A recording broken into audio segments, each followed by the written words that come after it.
কবিতাৰ শিৰোনাম আলাপ। কথা আৰু আবৃত্তি মৃন্ময় জ্যোতি বৰা।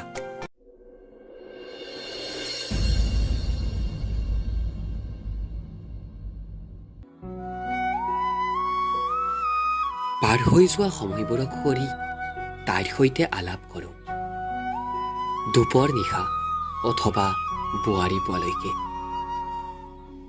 অথচ কথাবোৰ শেষ নহয়। তাই ভাল পাই নিশাৰ শূন্যতাৰ কোলাহল, কোনোবা দূৰৰ পৰা ভাহি অহা বাঁহীৰ মূৰ্ছনা বিচাৰি পাই প্ৰেমৰ সংজ্ঞা।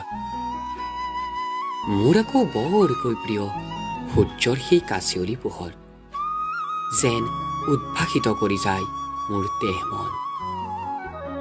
আমাৰ মাজৰ গোপন চুক্তিবোৰ যাতে কোনেও গম নাপায়। য'ত আছে জীয়াই থকাৰ চৰ্ত এজনে আনজনৰ বাবে। চুক্তি অবিহনে জানো প্ৰেম সম্ভৱ?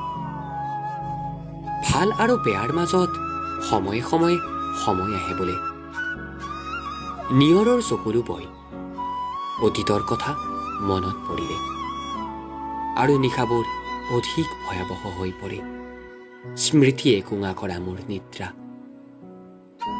বিচাৰিলে যদি কাষত পোৱা যায়, তেন্তে হাবিয়াসৰ মূল্য কি? উশাহবোৰ কেতিয়াবা বৰকৈ প্ৰয়োজন হয়, তেতিয়াই হেডফোনৰ তাৰে তাৰে বাজি উঠে তাইৰ আৰু মোৰ উশাহৰ শব্দ।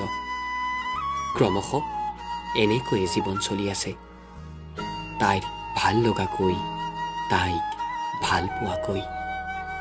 হঠাৎ আমি কেতিয়াবা আখৰা কৰোঁ বিশ্বাস আৰু ভৰসাৰ, ভাও দিওঁ দুয়োৱে জীৱন যুদ্ধত।